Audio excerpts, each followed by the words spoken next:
الحمد لله رب العالمين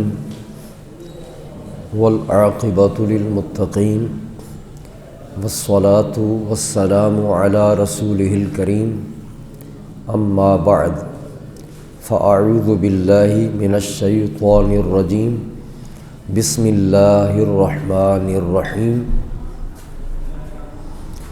اهدنا الصراط المستقيم صراط الذين أنعمت عليهم صدق اللہ العظیم۔ سب حضرات حضور نبی کریم صلی اللہ علیہ وسلم کی بارگاہ بیکس پناہ میں ہدیہ صلاۃ و سلام پیش کریں۔ الصلاۃ والسلام علیک یا سیدی یا رسول اللہ وعلى آلك وصحابك يا سيدي يا حبيب الله الصلاة والسلام عليك يا سيدي يا نور الله وعلى آلك وصحابك يا سيدي يا محبوب الله الصلاة والسلام عليك يا سيدي يا خاتم النبيين وعلى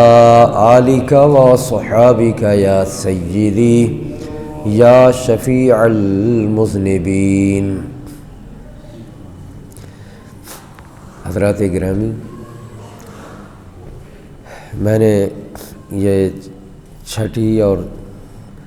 آیہ مبارکہ، پانچویں اور چھٹی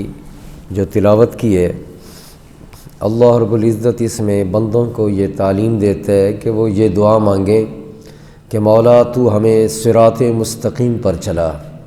ان لوگوں کے راستے پر چلا جن پر تیرا انعام ہوا، اور جن پر انعام ہوا ان کے بارے میں پانچویں پارہ کے اندر وضاحت فرمائی کہ انعام یافتہ بندے وہ چار طرح کے ہیں۔ ان چار گروہوں کا اللہ رب العزت نے ذکر فرمایا، اور جب ان چار گروہوں کا ذکر کیا اللہ جل مجدہ الکریم نے، تو سب سے پہلے اپنے نبیوں کا ذکر فرمایا، اس کے بعد صدیقین کا ذکر کیا، اور صدیقین کے بعد اللہ رب العزت نے جو ذکر فرمایا وہ ہیں شہداء، شہیدوں کا اللہ پاک نے ذکر کیا تیسرے نمبر پر۔ تو سب سے اعلیٰ درجہ، بلند درجہ وہ نبیوں کا ہے، اس لیے اللہ پاک نے سب سے پہلے ذکر ان کا فرمایا۔ پھر انبیاء کے بعد صدیقین کا ایک مرتبہ اور مقام ہے، اللہ رب العزت نے پھر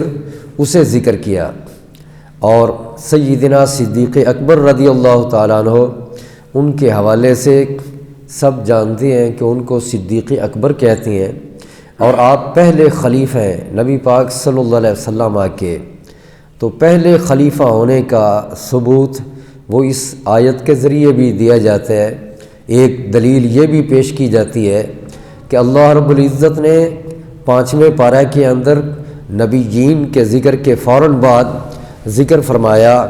صدیقین کا، تو جو صدیق ہیں ان کا رتبہ، ان کی شان وہ بلند ہے، انبیاء کے بعد ان کا درجہ ہے، لیکن نبی پاک ہمارے صلی اللہ علیہ وسلم کے بعد جو پہلے خلیفہ ہیں وہ بھی صدیق ہی ہیں، صدیق اکبر۔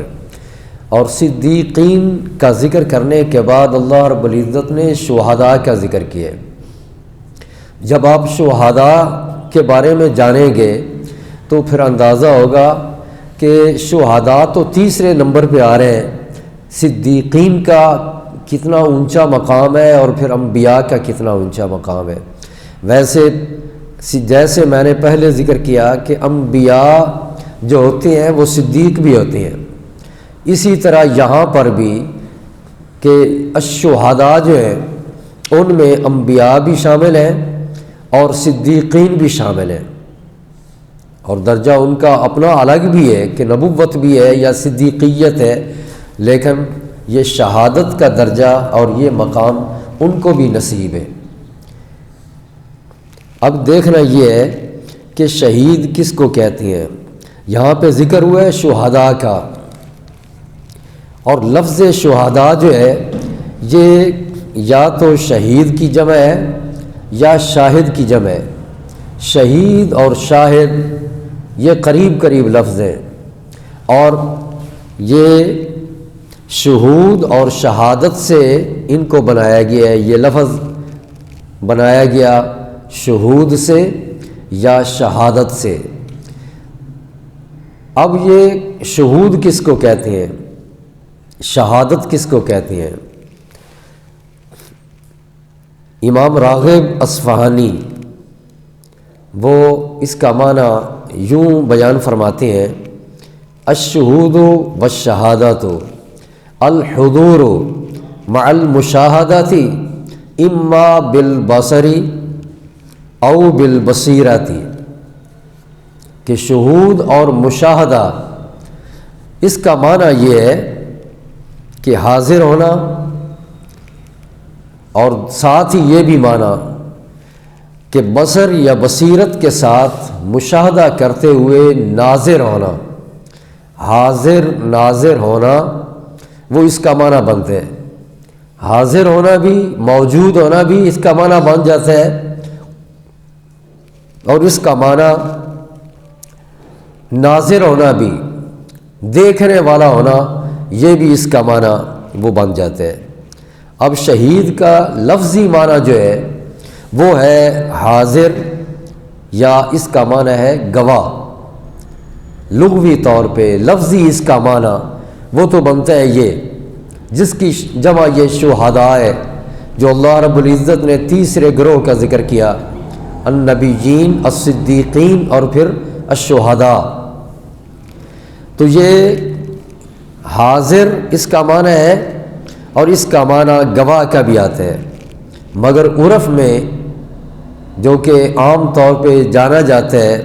وہ شہید مسلمان کو کہتے ہیں، اور وہ مسلمان اس کو شہید کہا جاتا ہے جو بالغ ہو اور جو ظلماً مارا جائے، اور قاتل پر اس کے قتل سے مال واجب نہ ہو، یا یوں اس کا معنی کر لیا جاتا ہے کہ جو اللہ کی راستے میں مارا جائے اس کو شہید کہتے ہیں۔ اللہ کے راستے میں جو مارا جائے اس کو شہید کہا جاتا ہے، یہ عرف میں ہے۔ اب جو اللہ کے راستے میں مارے جاتے ہیں ان کو شہید کیوں کہا جاتا ہے؟ کیونکہ پہلے میں نے بتا دیا کہ شہید کے یا شاہد کے دو معنی بنتے ہیں، حاضر ہونا بھی، ناظر ہونا بھی، اور اس کا معنی گواہ کا بھی وہ کر لیا جاتا ہے، چونکہ گواہ جو ہوتے ہیں وہ موقع پہ حاضر ہوتے ہیں اور وہ واقعہ جو ہے اس کو دیکھ رہا ہوتا ہے، مشاہدہ کر رہا ہوتا ہے، اس لیے شاہد بھی اس کو کہہ دیا جاتا ہے، گواہ۔ تو یہ دو چیزیں اصل معنی تو بنتی، یہ دو چیزیں ہوتی ہیں، حاضر ہونا اور ناظر ہونا۔ لیکن یہ جو عرفاً کہا جاتا ہے اللہ کے راستے میں جان قربان کر دینے والا، اس کو شہید کہتے ہیں۔ تو اب یہ شہید کو شہید، یا یوں کہہ لیں کہ اللہ کی راہ میں جان قربان کرنے والے کو شہید کیوں کہا جاتا ہے، اس کے بارے میں علماء نے کئی مختلف آراء وہ بیان کیے، ذکر کیا۔ چنانچہ لسان العرب کے اندر یہ لغت کی ایک کتاب ہے، اس میں یہ ہے کہ شہید کو، مقتول فی سبیل اللہ کو شہید اس وجہ سے کہا جاتا ہے لِقِيَامِهِ بِشَهَادَةِ الْحَقِّ فی امر اللہ حتی قُتِلَ۔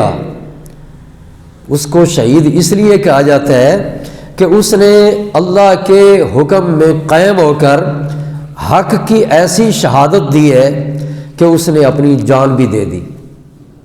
جان بھی دے دی۔ حق کی ایسی شہادت اور گواہی اس نے عملی طور پر وہ دے دی ہے کہ جان کو قربان کر کے اس نے حق کی شہادت دے دی ہے، حق کی گواہی دے دی ہے، اپنی جان قربان کر کے، جان کا نذرانہ دے کر کے، تو اس وجہ سے اس کو شہید کہتے ہیں۔ اور فتح الباری میں وہ اس کی وجہ یہ بھی ذکر کی گئی ہے کہ شہید کیوں کہا جاتا ہے، لِأَنَّهُ يَشْهَدُ عند خروج روحہ ما اعد لہ من الکرامات، کہ مقتول فی سبیل اللہ کو شہید کہنے کی وجہ یہ ہے، اس کو شہید اس لیے کہا جاتا ہے کہ وہ اپنی روح کے پرواز ہونے کے وقت، جب اس کی روح پرواز کر رہی ہوتی ہے، جان نکل رہی ہوتی ہے، اس وقت وہ شہید ہونے والا، وہ اللہ کی راہ میں اپنی جان قربان کرنے والا، وہ ساری بخششیں اور عزتیں اور کرامات اور انعامات کو وہ ملاحظہ کرتا ہے، دیکھ لیتا ہے اسی وقت جب روح پرواز کر رہی ہوتی ہے، تو وہ اپنے اعزاز و اکرام کو دیکھ لیتا ہے جو اس کے لیے یہ ساری چیزیں تیار کر دی گئی ہیں، ساری چیزیں ان کے لیے تیار کی گئی ہیں، وہ وہاں پہ دیکھ لیتے ہیں۔ تو چونکہ اپنی روح کے نکلتے وقت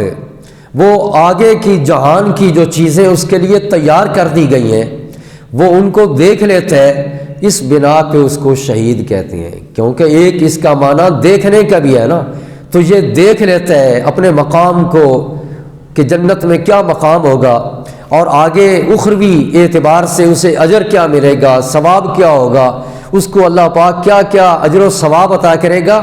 وہ اپنی آنکھوں سے مشاہدہ کر لیتا ہے، اس بنا پہ اس کو شہید کہا جاتا ہے۔ اور ایک وجہ یہ بھی بیان کی جاتی ہے کہ مقتول فی سبیل اللہ کو شہید اس لیے کہا جاتا ہے کہ ان کے لیے جنت کی شہادت دی گئی ہے، جنت کی شہادت دی گئی ہے، یعنی باقی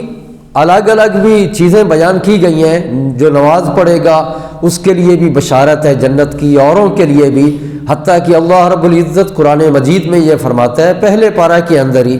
وَبَشِّرِ الَّذِينَ آمَنُوا وَعَمِلُوا الصَّالِحَاتِ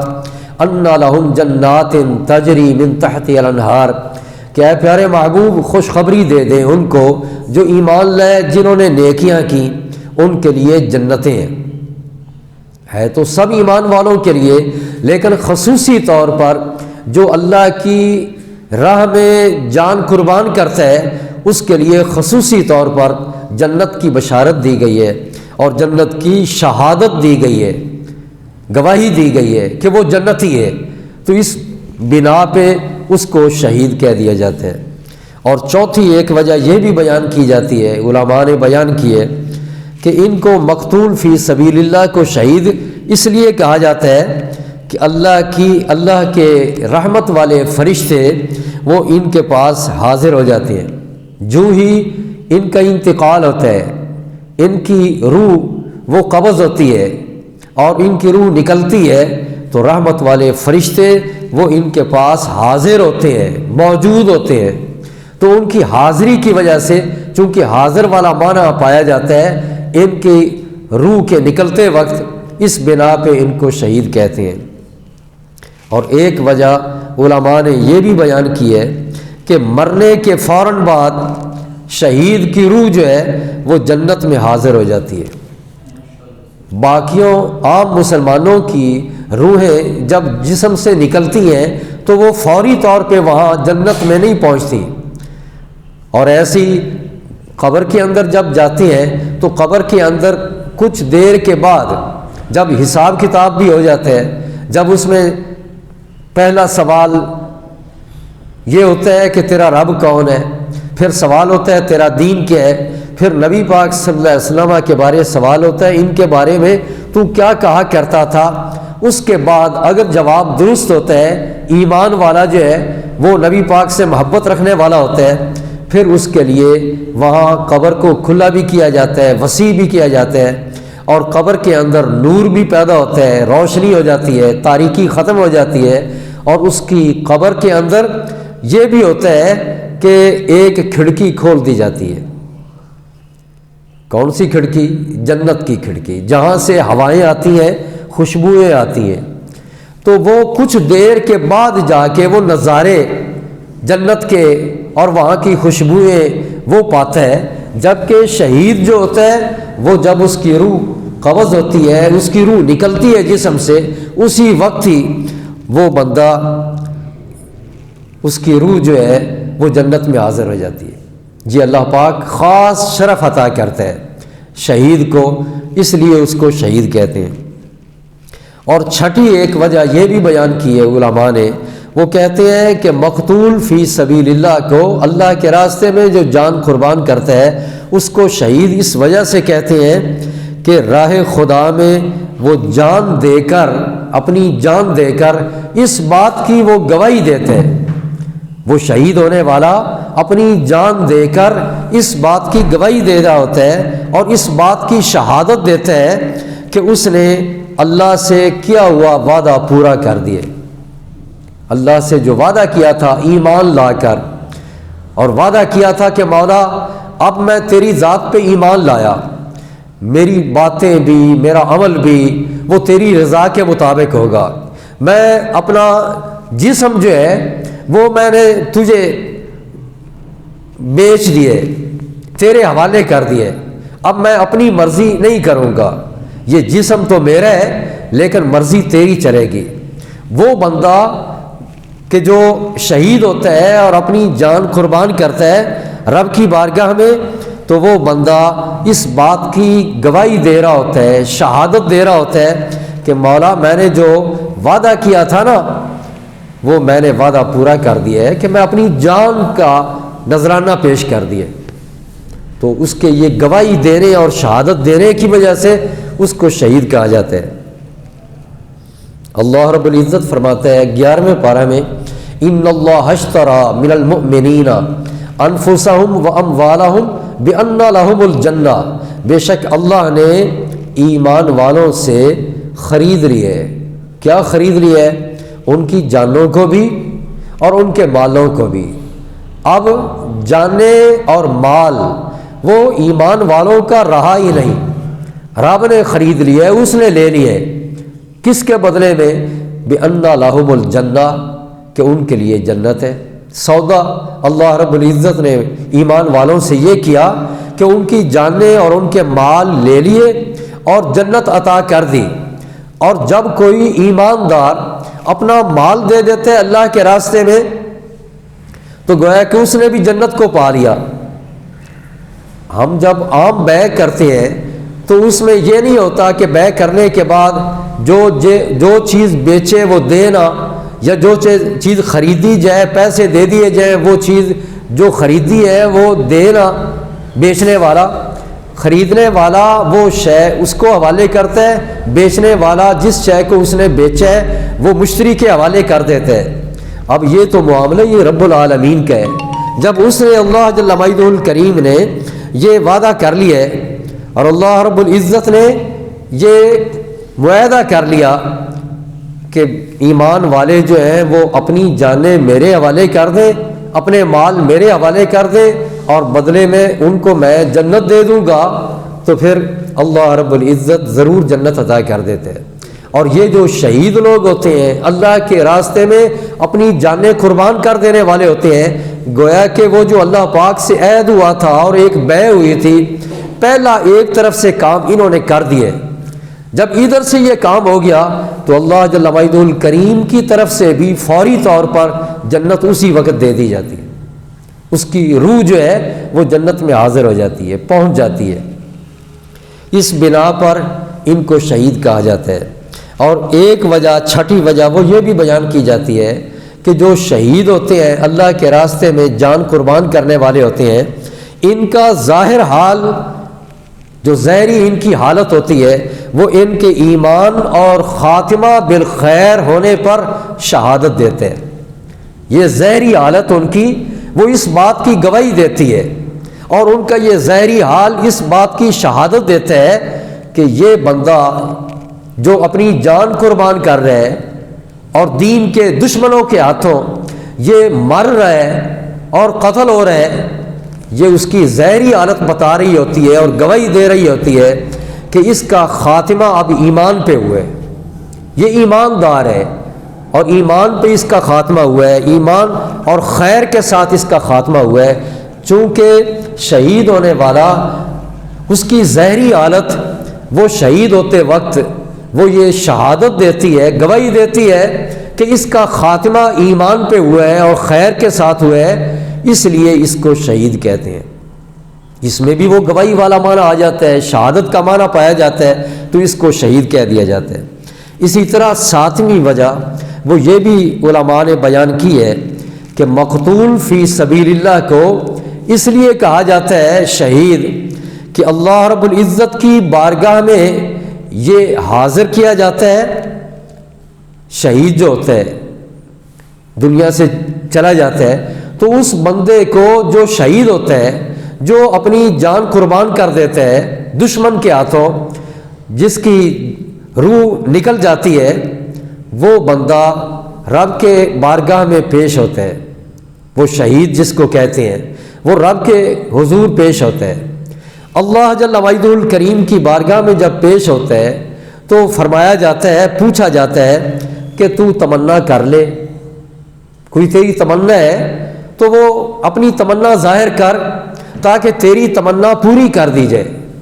تو نے اپنی جان دے دی، قربان کر دی میری رضا کے لیے، اب تو بات کر کیا چاہتا ہے، تیری خواہش کیا ہے، تمنا کیا ہے۔ جب اللہ رب العزت کی بارگاہ میں وہ پیش ہوتا ہے تو ادھر سے اللہ رب العزت اسے کہتا ہے، فرماتا ہے کہ اپنی تمنا ظاہر کر، اور جو چاہتا ہے تو اپنی خواہش وہ ظاہر کر، میں تیری تمنا کو پورا کر دوں، تیری خواہش کو پورا کر دوں۔ تو وہ رب کی بارگاہ میں یہ عرض کرتا ہے،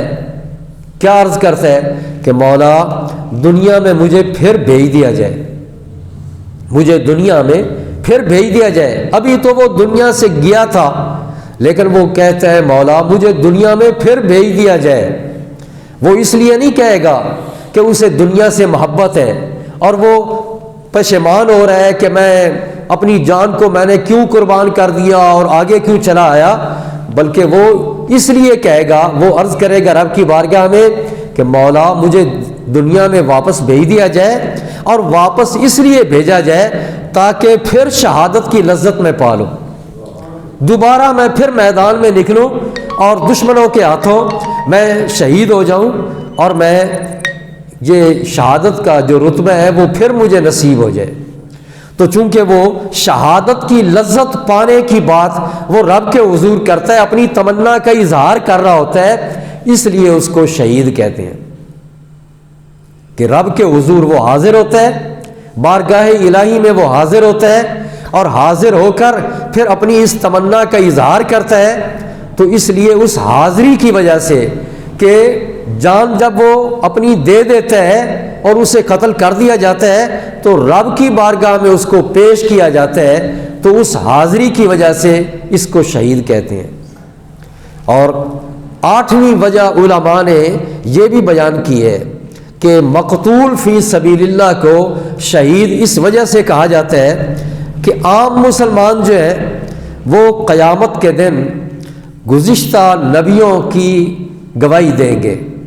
جو پہلے نبی گزر چکے ہیں نا اور رسول اللہ کے، ان کے وہ گواہ ہوں گے عام مسلمان جو ہیں، مگر شہداء جو ہیں وہ سرکاری گواہ ہوں گے۔ فرق ہوتا ہے نا ایک عام گواہوں کا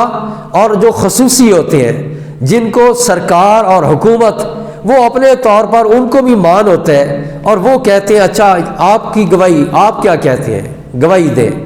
تو وہ خصوصی جو گواہ ہیں وہ یہی شہداء ہیں جو اپنی جان قربان کر دیتے ہیں نا اللہ کی رضا کے لیے، جو قتل ہو جاتے ہیں، مارے جاتے ہیں، شہید ہو جاتے ہیں، وہ سرکاری گواہ ہوتے ہیں۔ اس وجہ سے ان کو کہا جاتا ہے شہداء، شہید۔ ویسے عام مسلمان بھی ان کو بھی کہا جاتا ہے شہداء، لیکن خصوصی طور پر جو شہید ان کو کہا جاتا ہے وہ اس وجہ سے کہ یہ خصوصی گواہ ہوتے ہیں جو قیامت کے دن اللہ کے نبیوں اور رسولوں کی خاص طور پہ گواہی دیں گے۔ اور یا اس کی وجہ یہ بھی ہے کہ دنیا کے اندر باقی مسلمان جو ہوتے ہیں نا، آخرت کی بات نہیں، دنیا میں عام مسلمان جو ہے وہ اپنی زبان سے، اپنے قلم سے، اپنے مختلف عمل سے وہ اسلام کی حقانیت کی گواہی دیتے ہیں کہ اسلام سچا دین ہے، گواہی دیتے ہیں۔ کیسے؟ کبھی کلمہ پڑھ کے، گواہی دیتے ہیں اشہد ان لا الہ الا اللہ و اشہد ان محمدا عبدہ و رسولہ، کبھی وہ اپنے قلم سے لکھ کر یعنی دین کی باتیں لکھتے ہیں اور حقانیت کے ثبوت وہ بیان کرتے ہیں، وہ کتابیں لکھتے ہیں، تو وہ جو عام مسلمان ہیں وہ اسلام کے حق ہونے کی شہادت تو دیتے ہیں لیکن اپنی زبان سے یا اپنے قلم سے، لیکن یہ جو ہوتے ہیں اللہ کے راستے میں قتل ہو جانے والے اور اپنی جان قربان کرنے والے شہید لوگ، وہ اپنے خون سے توحید اور رسالت کی گواہی دیتے ہیں، اللہ کے ایک ہونے کی اور نبی پاک صلی اللہ علیہ وسلم کے رسول ہونے کی گواہی وہ اپنے خون سے دیتے ہیں کہ شہید کا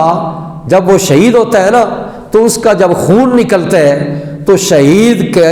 خون کا ہر قطرہ وہ یہ کہہ رہا ہوتا ہے لا الہ الا اللہ محمد الرسول اللہ، لا الہ الا اللہ محمد الرسول اللہ، اس وجہ سے ان کو شہید کہا جاتا ہے۔ قرآن پاک کے اندر یہ شہید کا لفظ استعمال ہوا ہے گواہ کے معنی میں بھی، یہ جو مقتول فی سبیل اللہ ان سے ہٹ کر مطلقاً گواہ کے لیے یہ لفظ استعمال کیا گیا ہے، شہداء کا اور شہید کا لفظ قرآن مجید کے اندر یہ دونوں طرح کے لفظ استعمال کیے گئے، شہداء بھی فرمایا گیا ہے اور شہید بھی فرمایا گیا ہے۔ اللہ جل وعدہ الکریم نے ارشاد فرمایا وَاسْتَشْهِدُوا شَهِيدَيْنِ مِن رِجَالِكُمْ، یہ سورہ بقرہ آخری رکوع سے پہلے رکوع کے اندر اللہ رب العزت فرماتا ہے آیت مداینہ میں، اور یہ آیت قرآن پاک میں سب سے بڑی آیت ہے۔ اس آیت کے اندر اللہ رب العزت فرما رہا ہے کہ وَاسْتَشْهِدُوا شَهِيدَيْنِ، یہ شہیدین تثنیہ ہے، ایک کو شہید کہتے ہیں اور دو کو شہیدان یا شہیدین کہتے ہیں۔ یہاں پہ شہیدین کا ذکر ہو رہا ہے، اس کا معنی یہ ہے کہ تم دو گواہ بنا لو۔ وَاسْتَشْهِدُوا شَهِيدَيْنِ، جب قرض وغیرہ لو، لین دین ہو، تو اللہ کریم یہ فرما رہا ہے وَاسْتَشْهِدُوا شَهِيدَيْنِ مِن رِجَالِكُمْ، اپنے مردوں میں سے تم دو گواہ بنا لو۔ یہاں پہ شہید کا لفظ جو بولا گیا ہے اس کا معنی وہ نہیں ہے کہ جو اللہ کے راستے میں قتل ہو گیا، بلکہ یہاں پہ معنی شہید کا گواہ کا ہے۔ اللہ رب العزت فرماتا ہے اپنے مردوں میں سے دو گواہ بنا لو۔ پھر آگے یہ بھی فرمایا فَإِن لَّمْ يَكُونَا رَجُلَيْنِ، اگر وہ دو مرد نہ ہوں موجود تو فَرَجُلٌ وَامْرَأَتَانِ، تو ایک مرد کو گواہ بنا لو اور دو عورتوں کو گواہ بنا لو، ممن ترضون، جو تم پسند کرو، جو ایک مرد اور دو عورتیں ان کو گواہ بنا لو، من الشہداء، یہاں الشہداء کا لفظ آ گیا کہ شہداء میں سے پھر ایک مرد ہوگا اور دو عورتیں ہوں گی۔ اب چونکہ یہ تین ہو گئے نا، اس لیے شہیدین نہیں، تثنیہ عربی میں دو کے لیے الگ ہوتا ہے اور دو سے زیادہ کے لیے جمع کا لفظ بولا جاتا ہے، اس لیے جب حکم تھا کہ دو گواہ بنا لو وہاں پہ شہیدین فرمایا، اور جب ذکر آیا کہ اگر دو مرد نہ پائے جائیں تو پھر ایک مرد گواہ بنا لو اور دو عورتیں۔ اب یہ ٹوٹل تین ہو گئے، تو تین کا ذکر کرتے ہوئے اللہ رب العزت نے شہداء کا یہاں پہ ذکر کیا ہے کہ شہداء گواہ تم بنا لو ایک مرد اور دو عورتیں۔ کیوں دو عورتیں؟ کیوں؟ ان تضل احداہما فتذکر احداہما الاخری، کہ اگر ایک بھول جائے تو دوسری عورت جو ہے وہ اس کو یاد دلا دے، اس لیے کہ وہ ناقص العقل ہوتی ہے، اور شریعت کے اندر ان کی گواہی کو نصف قرار دیا گیا ہے۔ تو اب عورت دو عورتیں ہوں گی تو وہ ایک مرد کے مساوی برابر ہوں گی۔ اللہ رب العزت فرماتا ہے کہ اگر ایک بھول جائے تو دوسری یاد دلا دے، دو عورتیں گواہ بنا لو ایک مرد، اور یہ بھی ہے کہ اگر کوئی کہے کہ چلو 4 عورتوں کو گواہ بنا لیا جائے تو اس کی اجازت نہیں ہے، ایک مرد کا ہونا وہ ضروری ہے۔ اس میں یہ فرمایا گیا یا تو دونوں ہی مرد ہو اور یا ایک مرد ہو، چلو 2 نہ صحیح لیکن اس کی جگہ پر 2 عورتیں وہ گواہ بنا لو۔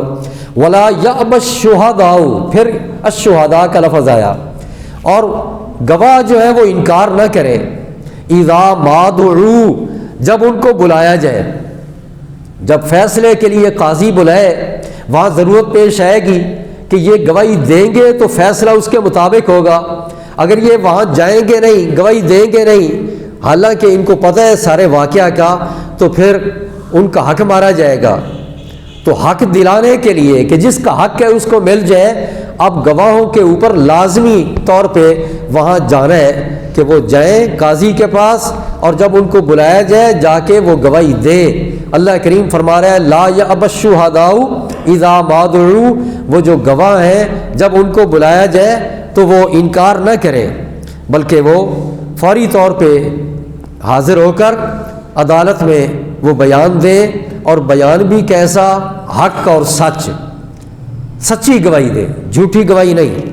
تو اللہ رب العزت نے اس آیت کے اندر شہید کا لفظ بھی استعمال فرمایا ہے اور شہداء کا لفظ بھی استعمال کیا ہے، اور یہاں شہداء سے مراد بھی گواہ ہے اور شہید سے مراد بھی گواہی ہے۔ اسی طرح اللہ رب العزت دوسرے پارہ کے اندر ارشاد فرماتا ہے وَكَذَلِكَ جَعَلْنَاكُمْ أُمَّةً وَسَطًا لِتَكُونُوا شُهَدَاءَ عَلَى النَّاسِ، اپنے محبوب کی امتیوں کو فرما رہے ہیں اللہ کریم کہ ہم نے تم کو بہترین امت بنا دی ہے، کیوں؟ تاکہ تم لوگوں پر گواہ بن جاؤ، یعنی قیامت کے دن تاکہ تم گواہی دو۔ پہلے لوگ جو ہیں گزر چکے ان پر تم گواہ بن جاؤ۔ وَيَكُونَ الرَّسُولُ عَلَيْكُمْ شَهِيدًا، اور یہ رسول جو ہے یہ بھی تم پر گواہ بن جائے۔ یہ رسول بھی یہاں پر بھی دونوں طرح کے لفظ آ گئے، شہداء بھی اور شہید بھی، کہ یہ رسول تم پر شہید ہو جائے۔ تو شہید کا یہاں پہ معنی گواہ کا ہے کہ کل قیامت کے دن یہ رسول پھر تمہاری گواہی دے گا، تم پہلی امتوں کے بارے اور پہلے نبیوں کے بارے تم گواہی دو گے، اے میرے محبوب کے امتیوں تم گواہی دو گے، شہداء، تم شہداء ہوگے، گواہی دینے والے ہوگے، اور جب تم گواہی دو گے تو تمہاری گواہی دینے والا یہ تمہارا رسول ہوگا۔ وَيَكُونَ الرَّسُولُ عَلَيْكُمْ شَهِيدًا۔ اور پھر سورہ حج کے اندر اللہ رب العزت ارشاد فرماتا ہے آخری آیت میں سورہ حج کی، اللہ رب العزت فرماتا ہے ما جعل علیکم فی الدین من حرج، اللہ نے تمہارے اوپر اس دین میں کوئی تنگی نہیں رکھی، ملت ابیکم ابراہیم، تمہارے باپ ابراہیم کا دین ہے، یہ تمہارا دین جو ہے یہ تمہارے باپ ابراہیم کا دین ہے۔ اب یہ باپ تو نبی پاک کے ہیں، جد امجد ابراہیم علیہ السلام، ان کی نسل سے ہے نا ہمارے نبی پاک صلی اللہ علیہ وسلم، کہ سیدنا ابراہیم علیہ السلام نے بیت اللہ شریف کو جب تعمیر کیا تھا تو تعمیر کرنے کے بعد دعا مانگی تھی کہ مولا وجعلنا مسلمین لک، ہمیں تو اپنا فرما بردار بنائے رکھ، ومن ذریتنا امۃ مسلمۃ لک، اور ہماری اولاد میں سے ایک ایسی جماعت اور گروہ بنائے رکھ کہ جو تیری فرما بردار ہو، وہ گروہ تیرا فرما بردار ہو، وہ جماعت تیری فرما بردار ہو۔ پھر یہ دعا مانگی تھی کہ ربنا وابعث فیہم رسولا منہم، اے مولا پھر وہ جو ہماری اولاد میں سے تو ایک جماعت ہر دور میں بنائے گا کہ جو مسلمان ہو، تیری فرما بردار ہو، وہ جماعت، مولا اس جماعت کے اندر اسی جماعت میں سے ایک عظمت والا، وہ شان والا جو رسول ہے وہ بھی بھیج دینا۔ نبی پاک صلی اللہ علیہ وسلم کے بارے میں یہ دعا مانگی تھی، جب حضرت ابراہیم علیہ السلام نے دعا مانگی تھی تو وہ یہ دعا تھی کہ میری اولاد میں سے، تو حضرت ابراہیم علیہ السلام وہ نبی پاک صلی اللہ علیہ وسلم کے آباء و اجداد میں سے ہیں، نبی پاک صلی اللہ علیہ وسلم کے وہ جد امجد ہیں ابراہیم علیہ السلام۔ اب یہ باپ تو ہے یہ نبی پاک صلی اللہ علیہ وسلم کے، لیکن اللہ کریم ہمیں کیا فرما رہا ہے؟ فرما رہا ہے ملت ابیکم ابراہیم، یہ جو تمہارا دین ہے نا، دین اسلام، یہ تمہارے باپ ابراہیم کا دین ہے۔ یعنی نبی پاک صلی اللہ علیہ وسلم کے جب وہ باپ ہیں تو ہمارے بھی باپ ہیں۔ اللہ رب العزت نے یہ نسبت بیان کی، ساتھ ہی یہ بھی فرمایا چونکہ ابراہیم علیہ السلام تمہارے باپ نے یہ دعا مانگی تھی رب کی بارگاہ میں کہ ربنا وجعلنا مسلمین لک ومن ذریتنا امۃ مسلمۃ لک، ان کی خواہش یہ تھی کہ ہم بھی مسلمان رہیں اور ہماری اولاد میں بھی مسلمان رہیں، اور وہ تمہارے باپ ہیں۔ اب اللہ پاک ایمان والوں کو سب کو فرما رہا ہے کہ اللہ نے اب تمہارا نام ہی مسلمان رکھ دیے، وَسَمَّاكُمُ الْمُسْلِمِينَ، اللہ نے تمہارا نام یہ رکھ دیا ہے مسلمان، کیونکہ تم مانوی طور پر ابراہیم علیہ السلام کی اولاد ہی ہو، اور انہوں نے دعا مانگی تھی مولا میری اولاد کے اندر تو مسلمان بنائے رکھ، تو اللہ نے تمہارا نام مسلمان رکھ کے ابراہیم علیہ السلام کی اولاد میں شامل کر لیے، اور یہ اعلان کر دیا ہے وہ ابراہیم علیہ السلام تمہارے باپ ہی ہیں۔ یعنی روحانی طور پر، مانوی طور پر ابراہیم علیہ السلام باپ ہی ہیں، تمہارے سب کے باپ ہیں۔ اور اس میں یہ بھی فرمایا کہ لِيَكُونَ الرَّسُولُ شَهِيدًا عَلَيْكُمْ، اللہ تمہارے اوپر اس رسول کو گواہ بنائے گا، قیامت کے دن یہ رسول تمہاری گواہی دے گا، وَتَكُونُوا شُهَدَاءَ عَلَى النَّاسِ، اور تم لوگوں کی گواہی دو گے۔ اب ان آیتوں کے اندر بھی، اس آیت میں بھی اللہ کریم نے شہید کا لفظ بھی استعمال فرمایا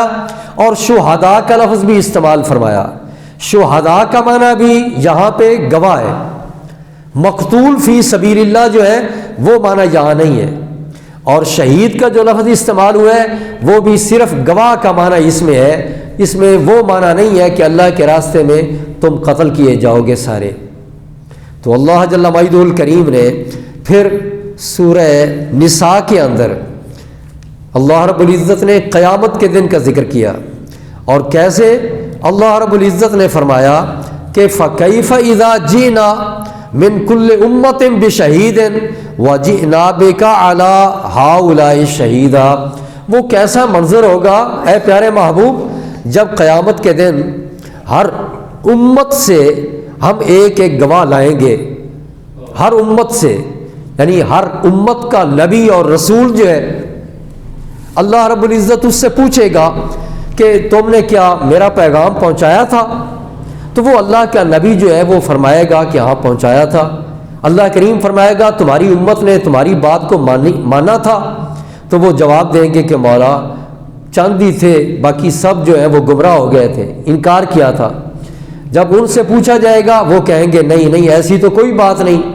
اللہ رب العزت فرماتا ہے پیارے محبوب وہ کیسا منظر ہوگا کہ وَجِئْنَا بِكَ عَلَىٰ هَٰؤُلَاءِ شَهِيدًا، وہ جتنے بھی گواہ ہوں گے وہ اللہ کے نبی اور رسول اور پھر آپ کے امتی، وہ سب کے اوپر ہم آپ کو گواہی کے طور پہ گواہی دینے والا بنا کے لائیں گے، آپ سب کی پھر گواہی دیں گے، اور جب آپ گواہی دیں گے تو پھر کوئی انکار نہیں کرے گا۔ اس آیت میں بھی شہید کا لفظ 2 بار استعمال ہوا ہے، لیکن یہ شہید کا معنی یہاں پر بھی گواہ کا ہے، مقتول فی سبیل اللہ کا معنی یہاں پہ نہیں ہے، بلکہ یہاں پہ معنی ہے گواہی دینے کا۔ ایسے ہی شہید وہ اس کو بھی کہتے ہیں جو جمال یار کا مشاہدہ کرنے والے ہوتے ہیں، یہ اللہ والے جو صوفیاء ہوتے ہیں، جو قلب جن کا اللہ رب العزت کے ساتھ تعلق جڑا ہوتا ہے، جو مشاہدہ کرتے ہیں اور مستغرق رہتے ہیں جلوہ محبوب میں، اور جو اللہ رب العزت کی یاد میں ہر وقت وہ مگن رہتے ہیں، اور کوئی وقت ایسا نہیں ہوتا کہ وہ دائیں بائیں ادھر ادھر کہیں اور دھیان ان کا چلا جائے۔ تو اللہ رب یہ شہید کا ایک معنی یہ بھی کیا جاتا ہے کہ مشاہدہ کرنے والے اپنے محبوب کے جمال کا، اور اللہ کے پیارے محبوب صلی اللہ علیہ وسلم، لیکن یہ کیسے آنکھوں سے نہیں بلکہ دل کی آنکھوں سے۔ نبی پاک صلی اللہ علیہ وسلم نے جو فرمایا حدیث پاک میں ہے کہ تو عبادت کر اللہ کی گویا کہ تو اس کو دیکھ رہے. تو یہ کسی کسی پر کیفیت ہوتی ہے. اس لیے ساتھ ہی یہ بھی فرما دیا کہ اگر تو اس مقام تک نہیں پہنچا کہ تو یہ تصور کرے کہ میں دیکھ رہا ہوں، تو پھر یہ کر لے کہ یہ سمجھا کر عبادت کرتے وقت کہ میں جس کی عبادت کر رہا ہوں وہ مجھ کو دیکھ رہے، وہ دیکھ رہے. تو اللہ رب العزت نے ایسے لوگ بھی بنائے ہیں، مشاہدہ کرتے ہیں جو ہمہ وقت اللہ رب العزت کے جمال کا، لیکن دل کی آنکھوں سے. اس کو بھی شہید ہی کہتے ہیں. تفسیر روح المعانی کے اندر ہے کہ کسی نے حضرت مولا علی کرم اللہ تعالیٰ وجہ الکریم سے یہ پوچھا کہ آپ بتائیں کیا کبھی آپ نے اللہ کو دیکھا ہے؟ حضرت مولا علی کرم اللہ تعالیٰ وجہ الکریم انہوں نے جواب یہ دیا، فرمایا کہ میں نے بغیر رب کو دیکھے کبھی خدا کی عبادت ہی نہیں کی. میں نے کبھی اللہ کی عبادت ہی اس کو دیکھے بغیر نہیں کی. لیکن ساتھ ہی آپ نے فرمایا مگر اسے آنکھوں نے ظاہری طور پر نہیں دیکھا بلکہ قلوب نے ایمان سے دیکھے،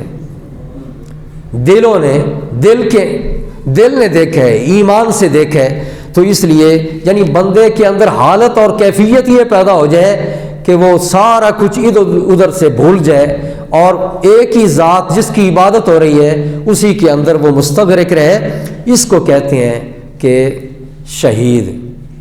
کہ مشاہدہ کرنے والا، پیش نظر رہے اللہ رب العزت کا جمال اور اللہ رب العزت کا خیال، وہ رہے ہمیشہ. سورہ احزاب میں اللہ رب العزت فرماتے ہیں یا ایھا النبی انا ارسلناک شاہدا ومبشرا ونذیرا.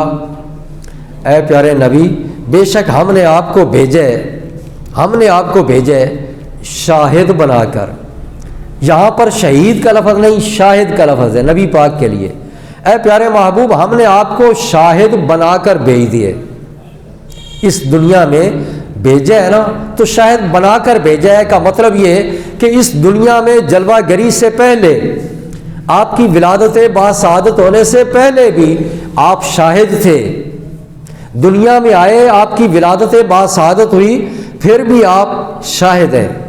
اور جب آپ وصال کر جائیں گے، پردہ فرما جائیں گے ظاہری طور پر، پھر بھی آپ شاہد ہی ہیں. اور شاہد کا معنی گواہ کا بھی ہوتا ہے اور مشاہدہ کرنے والا، یہ بھی معنی ہوتا ہے. تو اللہ جل مجید الکریم نے اپنے پیارے محبوب صلی اللہ علیہ وسلم کو اس دنیا میں بھیجنے سے پہلے بھی، اور جب آپ دنیا میں تشریف لائے تو جب تک ظاہری حیات میں رہے اس وقت بھی، اور جب نبی پاک صلی اللہ علیہ وسلم اپنی قبر اطہر کے اندر تشریف لے گئے، پھر بھی نبی پاک صلی اللہ علیہ وسلم قیامت تک ساری مخلوقات کے احوال جو ہیں ان کا ملاحظہ کر رہے ہیں، سب کا مشاہدہ فرما رہے ہیں. کوئی کسی کا کام جو ہے وہ نبی پاک صلی اللہ علیہ وسلم سے پوشیدہ نہیں ہے.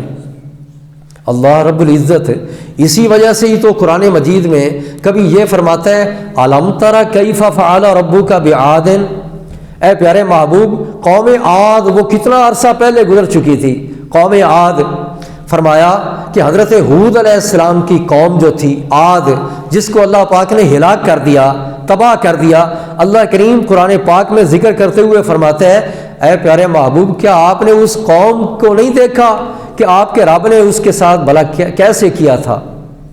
وہ یاد دلایا جا رہا ہے. آپ نے کیا دیکھا نہیں تھا کہ تیرے رب نے وہ قوم عاد کے ساتھ کیسے معاملہ کیا؟ اس کا مطلب یہ ہے پیارے محبوب، تو اس وقت دیکھ رہا تھا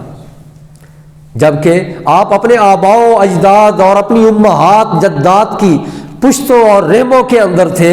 اللہ کریم اس وقت بھی کے بارے میں یہ فرما رہا ہے اے پیارے محبوب، کیا آپ نے دیکھا نہیں تھا اس وقت کہ آپ کے رب نے وہ قوم عاد کے ساتھ کیسے کیا؟ آپ کی تشریف آوری سے چند وہ لمحے پہلے، بلکہ اسی سال کی بات ہے، وہ ہاتھی والے آئے تھے اور انہوں نے آ کے کوشش کی تھی کعبہ معظمہ کو گرانے کی، بیت اللہ شریف کو حملہ کیا تھا. ابرا لشکر لے کے آیا اور ہاتھی والے مشہور ہیں. اللہ رب العزت نے وہ پوری صورت اتاری کہ اللہ پاک نے چھوٹے چھوٹے ابابیل پرندوں کے ذریعے ان کو ہلاک کر دیا. تو اس کا ذکر کرتے ہوئے بھی اللہ کریم فرماتا ہے، حالانکہ ظاہری طور پر نبی پاک صلی اللہ علیہ وسلم کی ابھی ولادت باسعادت نہیں ہوئی، لیکن اللہ کریم فرماتا ہے الم تر کیف فعل ربک باصحاب الفیل، اے پیارے محبوب آپ نے دیکھا نہیں کہ اصحاب فیل کے ساتھ، ہاتھی والوں کے ساتھ آپ کے رب نے کیا کیا تھا؟ کہ اس ہاتھی والوں کو اللہ پاک نے ہلاک کر دیا اور ان کو شکست دے دی تھی اللہ رب العزت نے۔ تو اللہ کے پیارے محبوب صلی اللہ علیہ وسلم جہاں دنیا میں تشریف آوری سے پہلے بھی، اور جب آپ کی ولادت باسعادت ہوئی تو پھر بھی، اس کے بعد بھی، جب آپ کی ولادت باسعادت ہوئی تھی اس وقت تو کیفیت یہ تھی کہ آپ کی والدہ سیدہ آمنہ طیبہ طاہرہ فرماتی ہیں کہ مجھ سے ایک نور نکلا، روشنی، اتنی روشنی پھیلی کہ سیدہ آمنہ طیبہ طاہرہ نبی پاک کی امی جان وہ فرماتی ہیں کہ میں تو مکہ میں تھی نا، گھر کے اندر تھی، کمرے کے اندر تھی، لیکن وہ نور ایسا تھا کہ وہ درمیان میں ساری رکاوٹیں ختم ہو گئیں، میں وہیں مکہ مکرمہ کے اندر گھر میں بیٹھی میں نے شام کے محلات کو دیکھ لیا، شام کے محلات کو دیکھ لیا۔ تو یہ نبی پاک صلی اللہ علیہ وسلم کی جب جلوہ گری ہوئی ہے، آپ کی ولادت باسعادت ہوئی ہے، تو اس وقت آپ کی والدہ کو بھی وہ محلات نظر آنے لگ گئے تھے۔ تو نبی پاک صلی اللہ علیہ وسلم سے کیا شے اجل ہے؟ اللہ رب العزت نے تو خود اپنی ذات کا دیدار کرا دیا اسی دنیا کے اندر، کہ جو کسی اور کو اللہ پاک نے اس دنیا میں اپنا دیدار نہیں کرایا۔ قیامت کے دن جنت میں تو اللہ پاک جنتیوں کو اپنا دیدار کرائے گا، لیکن دنیا کے اندر اللہ رب العزت نے کسی کو سوائے اپنے محبوب کے اپنا دیدار نہیں کرایا۔ تو اللہ پاک نے اپنے حبیب کو دیکھنے والا بنا کر بھیجے، دیکھنے والا۔ آپ اللہ پاک نے کوئی شے پوشیدہ نہیں رکھی اپنے محبوب سے۔ اور قیامت کے دن سارے نبی اور سارے رسول جب اپنی اپنی امتوں کے احوال کی اور اعمال کی گواہی دیں گے، شہادت دیں گے،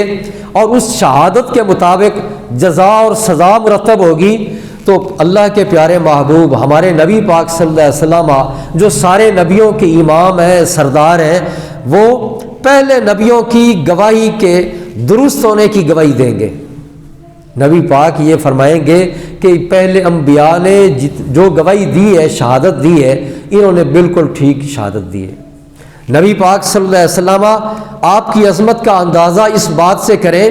کہ سارے نبی، سارے رسولوں کی شہادت وہ نبی پاک کی شہادت سے مانی جائے گی۔ جب نبی پاک شہادت دیں گے کہ یہ سارے رسول اور نبی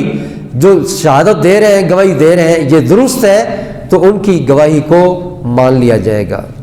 اللہ رب العزت نے اپنے پیارے محبوب صلی اللہ علیہ وسلم کو بڑی عظمتیں عطا کی ہیں، بڑی شانیں عطا فرمائی ہیں۔ اور جب حضرت ابراہیم علیہ السلام کو آگ میں ڈالا جا رہا تھا، نمرود نے آگ جلائی تھی،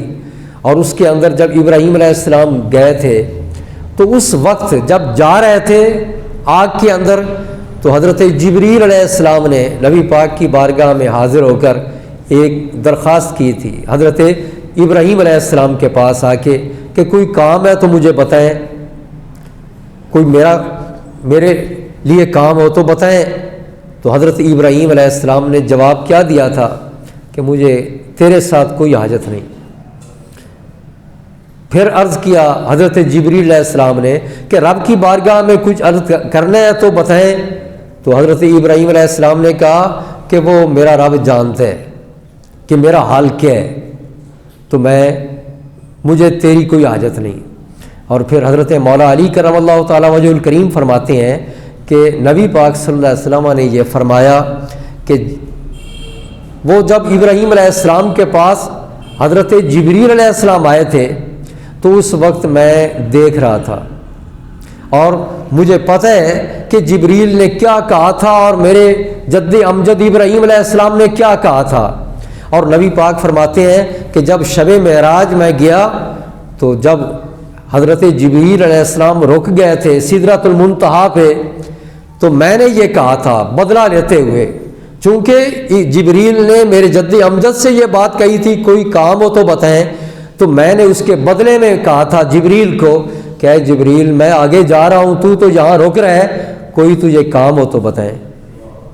یہ ہے مشاہدے کی بات ہے کہ نبی پاک صلی اللہ علیہ وسلم آپ پہلے بھی ملاحظہ کرتے رہے،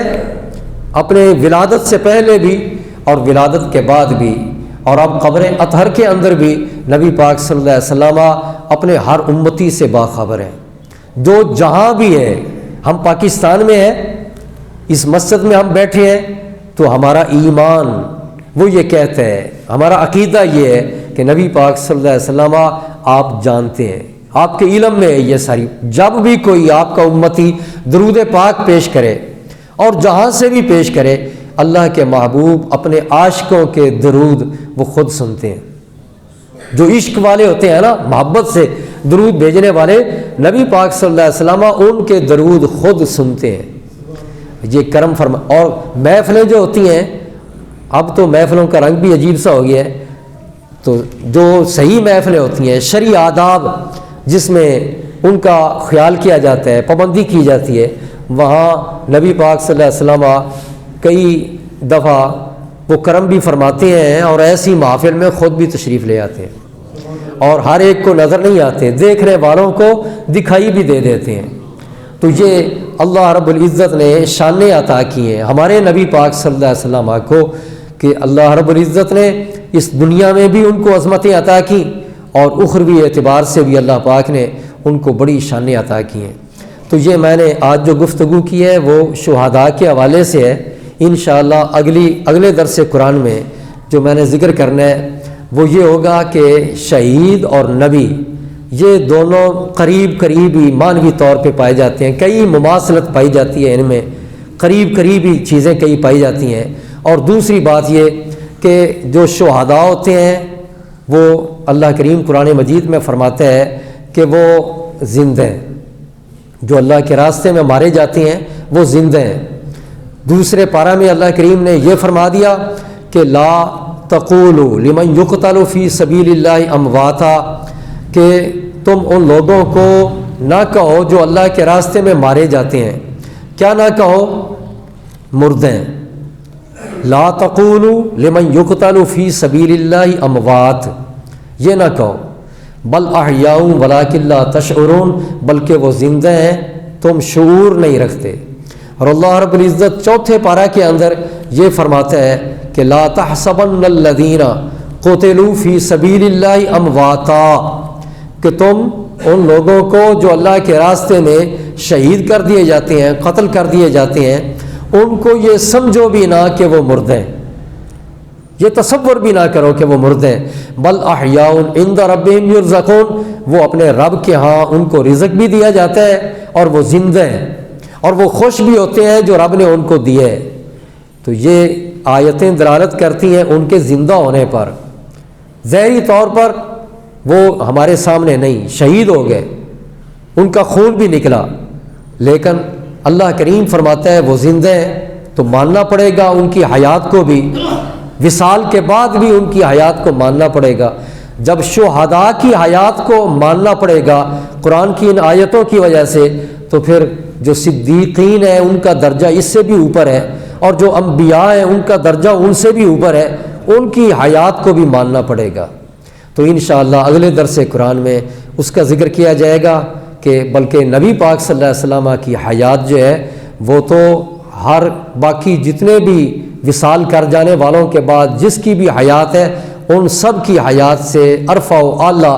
ہمارے نبی پاک صلی اللہ علیہ وسلم کی حیات ہے۔ وآخر دعوانا ان الحمد للہ رب العالمین۔